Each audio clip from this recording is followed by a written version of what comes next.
can feel my heart racing. It's so hard to keep cool. Am I being too patient?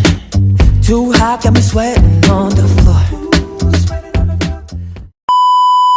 Assalamualaikum warahmatullahi wabarakatuh. Selamat pagi anak-anak soleh dan soleha. Bagaimana kabarnya? Sehat semua ya? Alhamdulillah. Semoga kita senantiasa diberikan kesehatan oleh Allah Subhanahu wa Ta'ala ya. Amin. Dan pada video pembelajaran sebelumnya, kita sudah belajar tentang mawas diri dan introspeksi diri dalam menjalani kehidupan. Dan hari ini kita akan belajar tentang menghindari ghibah dan melaksanakan tabayun. Adapun tujuan pembelajarannya hari ini adalah anak-anak dapat mendeskripsikan pesan Islam untuk harmonisasi sosial dengan menghindari ghibah dan menumbuhkan sikap tabayun dengan benar.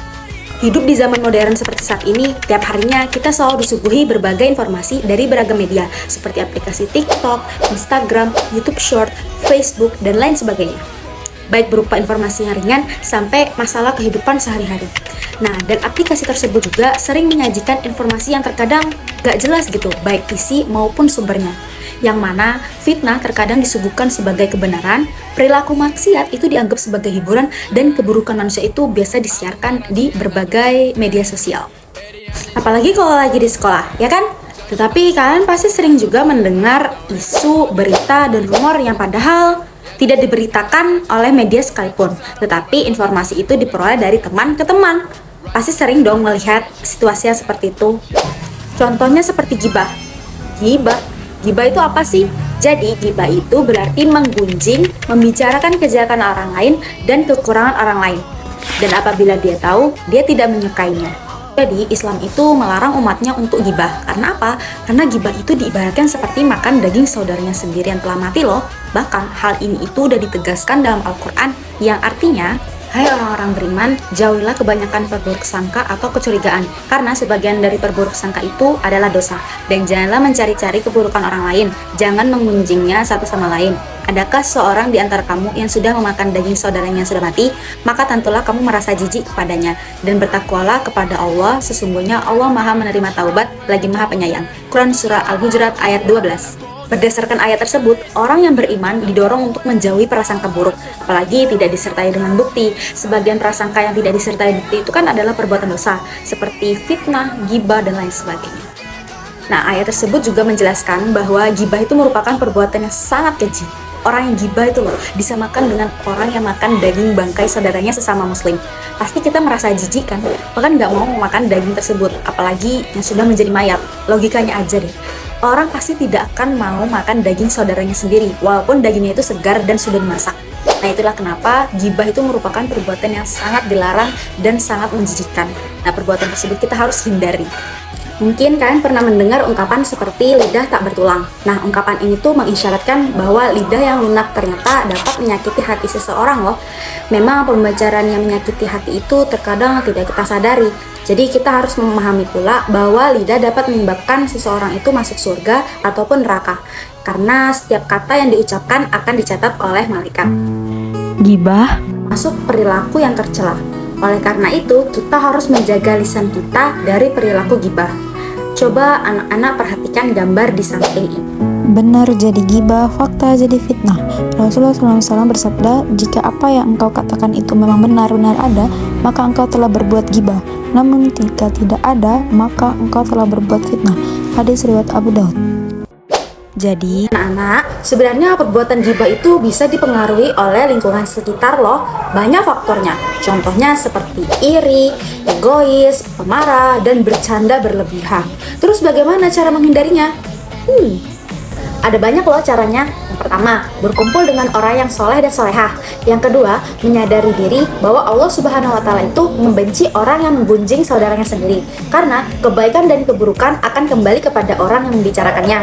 Yang ketiga, introspeksi diri. Ketika kita sadar memiliki aib, seharusnya kita berusaha untuk memperbaikinya. Yang keempat, menjaga lisan. Yang kelima, berpikir positif. Jadi, kita itu harus banyak-banyak berpikir positif saja. Kita bisa kok menolak dengan baik ketika ada orang yang memancing untuk membicarakan keburukan orang lain. Karena kita kan dituntut untuk berprasangka baik dari awal. Dan yang keenam, yang terakhir, itu memohon perlindungan kepada Allah Subhanahu wa Ta'ala dengan memperbanyak berdoa. Terus, kalau tabayun itu apa ya?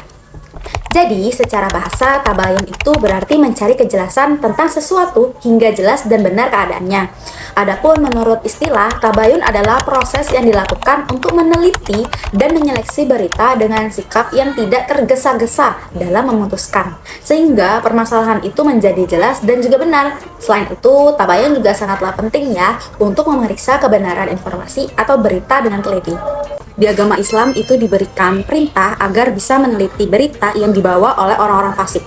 Hal ini dilakukan agar apa? Agar kita bisa lebih mewaspadai atau jaga-jagalah. Sebenarnya ketelitian ini tuh untuk mendorong agar nggak ada lagi orang yang membenarkan atau juga memberikan keputusan yang didasarkan pada informasi yang dibawa oleh orang-orang fasik tersebut.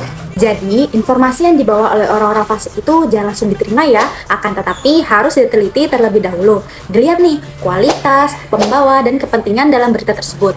Nah, keputusan berita tersebut juga jangan langsung ditelan mentah-mentah sebelum kita tahu berita itu jelas benar atau enggak nih. Karena bisa jadi itu hoax atau berita palsu. Setelah kalian mendengarkan penjelasan tentang tabayun tadi, terus bagaimana sih cara agar informasi yang diterima itu jelas? Nah, ada beberapa teknik yang bisa digunakan. Yang pertama, ada sumber informasi dipastikan dengan benar. Nah, hal ini tuh dapat dilakukan dengan melihat kompetensi sumber yang dirujuk. Dilihat nih, benar atau enggak sumbernya, terpercaya atau enggak, seperti itu. Yang kedua, pastikan isi informasi itu berisi kebenaran. Dan yang ketiga, pastikan tempat dan waktu informasi yang diperoleh adalah benar.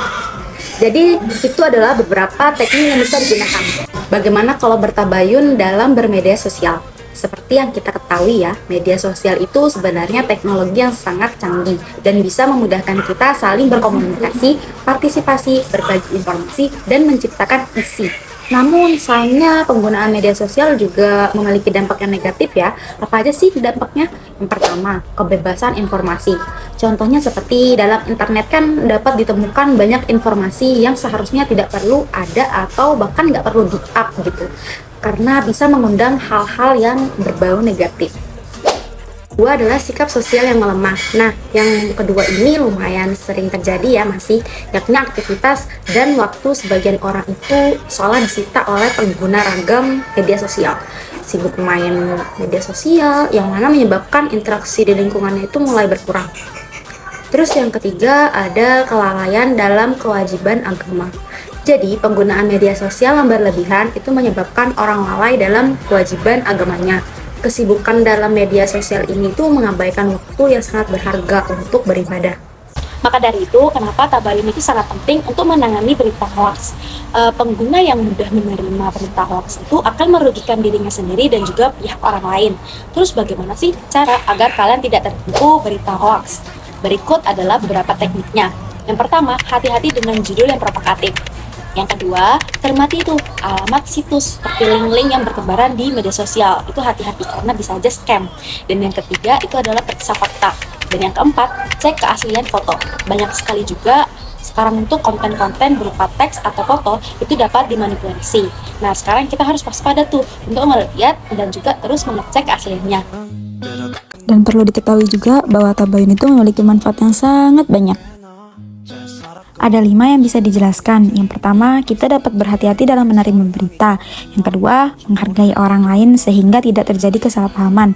Yang ketiga, berbaik sangka terhadap sesama sehingga dapat menimbulkan kerukunan dan kedamaian.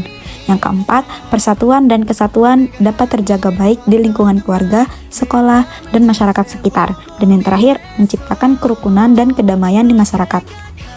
Jadi kesimpulannya adalah untuk menjaga keharmonisan dalam pergaulan dan juga kehidupan bermedia sosial, kita harus menghindari gibah.